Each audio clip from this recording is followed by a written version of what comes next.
Morning, look at this for a morning. Oh, we don't mind days like this. Nice frost, sun's out, blue sky, smile on my face. Morning ladies.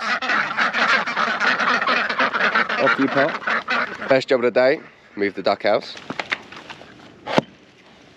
I've usually got a pin that goes in there, but obviously lost it. So I've been using a screw. I was just thinking, where is the screw? There it is.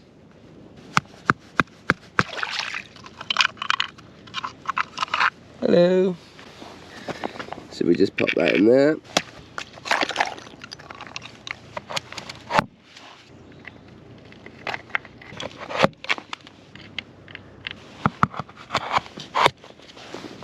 One egg.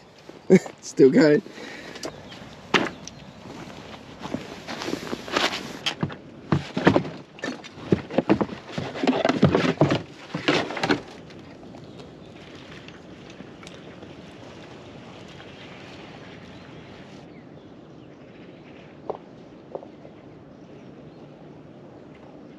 Need to get a bit of a better system. We've been using these as a sort of anti-dig, stop the foxes getting in.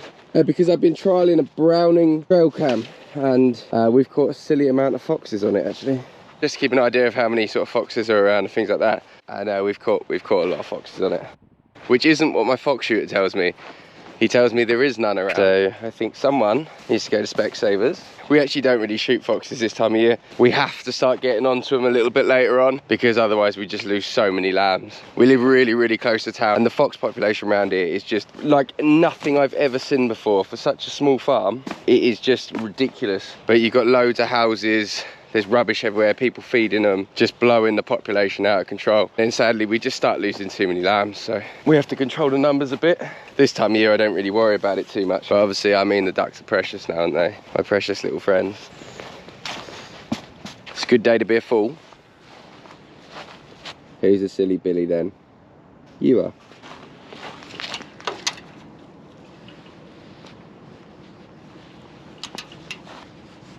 Oh, it's not broken, it's just gone dead. Oh dear, you got it right tangled up in there, haven't you? You're going to have to come back over this way, my darling.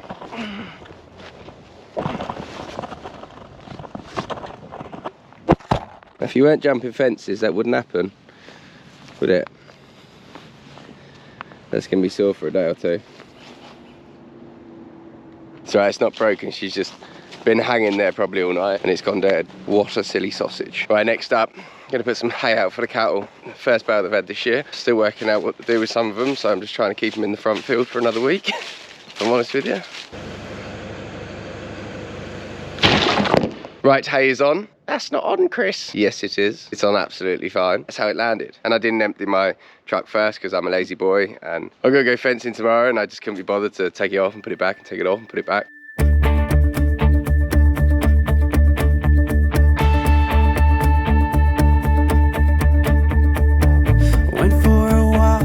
Stars last night, did not believe that I would end up right. Lucky endings were not something for me. I drove around all across the land, thought that I was caught in a one-man band, but playing all those sad and lonely songs. My faith was lost, my hope was gone, my dreams were shattered and I was done. Look how beautiful that valley looks. And my weary feet, and then you came along with the love so strong. You took me out of the cold, into the fire. You're picking me up when I'm down on the ground. Whenever I'm low, you are lifting me higher. And when I am lost, you make sure that I'm found. Out of the cold, into the fire. Out of the cold, into the fire. Right, I've got a whole day of pruning now. The joys. But tomorrow we are moving some lambs onto something really interesting and I want to show you. So catch you tomorrow. How about that? Morning, I've pulled out some electric fence, we've loaded that up, we've got gates, we've got the trailer on, we've got the whole shebang. We're about to go move some sheep, we're about to go move them onto some cover crops. It's already 9:30. Really up against it tonight. I've even got to do a night shift tonight, which I'm not really looking forward to. But first up, keep getting these texts. Blue tongue. It's a little thing that's been on my mind recently. Like, there's a new strain of blue tongue that's come over from Europe. They've been randomly spot checking farms in my area of Kent because I'm like, I don't know, 70 miles from France. And midges have been blown over. And I'm just in the back of my head wondering how our government's going to deal with it. They seem to be like shutting down farms at the moment and just putting them on lockdown to try and contain the virus. But we all know it's too late. And I'm not a million miles away from the zone, so I just wonder how it's going to play out. So I've just kind of got that in the back of my mind thinking, is that going to be the straw that breaks this camel this year? So yeah, that's a new thing, isn't it? Anywho, let's go move some sheep. I've caught them up. This is a really uneven bunch, even for us, to be fair.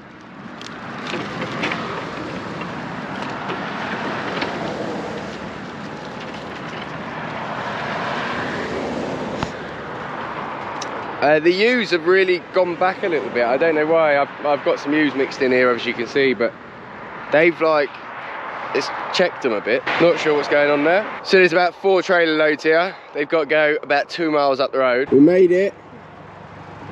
Louder for those at the back.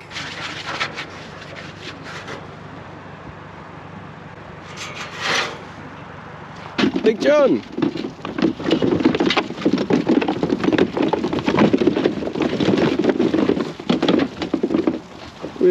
This is a cover crop that we are grazing this winter. This is one of many fields. We have actually 90 acres of this particular mix, and it is a mixture of several things. I want to say that's forage rye, but I actually don't know. I think it is. And then we got some vetch, and then an absolute ton of Phacelia.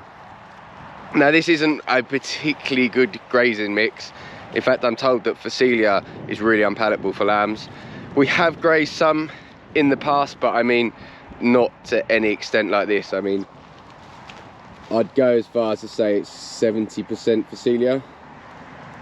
So I'm not entirely sure how well they're going to get into this, although I did just see a lamb bite the top off one off, so maybe it's going to learn that it actually tastes like. A lot of arable places are putting these in now, and then this sort of time of year we run some sheep across it. They want to try and keep this green until about February, but they also want the sheep on it to help the land, so it's a fine balance. Slightly annoying from our point of view because it's not very easy. We have to move sheep a lot, so it's quite a lot of work. And also you can see there's frost starting to get to it now, and we've had a couple of hard frosts, and if we have several hard frosts on the trot, there ain't a lot to eat, so it's really hard to sort of plan an amount of animals to put on it. So they ring you and say we got 90 acres, but that could be as good as 5 acres of turnips by January. You just don't know what it's going to be like. So it's a bit of a tricky one to plan for. Also, they don't really want their vetch eaten, which is this stuff. They don't want this vetch eaten a lot, which the lambs are probably going to go for first. So it's a bit like, well, there's a bit of give and take both ways with it. Mainly because this is meant to be locking nitrogen, although there's loads of arguments that it doesn't lock nitrogen this time of year, so it's just a bit of a headache for me. So what I'm planning to do is run this amount of sheep on it, which is I think about 160 on about 5 acres every 5 days. That's what I've got worked out in my head, but we'll obviously change it. It's taken better in some fields than others. If they absolutely kill it off, we'll have to move the sheep quicker. We can pull some fat lambs if we had to. I'm hoping we could pull some fat ewes, but they don't look like it. We can tinker around with it a bit, but it's also all close enough that it's manageable. Like, it's in that field, that field, that field, that field, you know, it's running distance. We haven't got a trailer sheep about. Today's the only real day we've got to do that in. So it is a lot of putting up and taking down electric fences, but it's also a really good education for me. This is how farming's moving going forward. This is how we're going to manage to keep our sheep. I wanted to keep my ewes on this and put my sheep, these fattening lambs, on a different place, but it didn't work out. So we're fattening lambs on this. I don't know how well lambs are going to fatten. It's all an education for me as well, but I'm going to be really interested to see how this goes. That's right, so I need to go and get another 3 loads of sheep, and then I need to run a fence and cut this in half, because this field's about 13 acres and I want to cut it in half. I think that's about it. Come on in. For those who care, it's 169 sheep on about 6 acres. They're all shapes and sizes, so I'd say about 130 average size lambs, and I'm hoping that's going to last us about 5 days, but I don't know.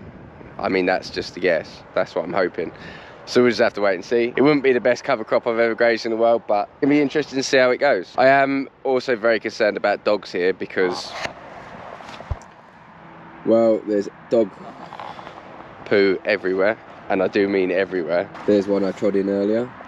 Because this is a footpath down here, and when you got people that just leave their dog poo everywhere, that's the sort of respectful people that I'm gonna have to deal with when their dogs chase my sheep out of the field. So can't wait for that. But one day, guys, ring fence farm, one day I'm gonna have a lovely ring fence farm, and you're gonna see it happen. From nothing to a ring fence farm, it's on. Just gotta dig a little bit deeper at the minute. So now I've got to go and move another bunch of sheep somewhere else, and then I have literally got the night shift tonight in our little butchery cabin, cutting up some lambs. Gotta be honest, I'm not very motivated today, but I'll see you on the next one.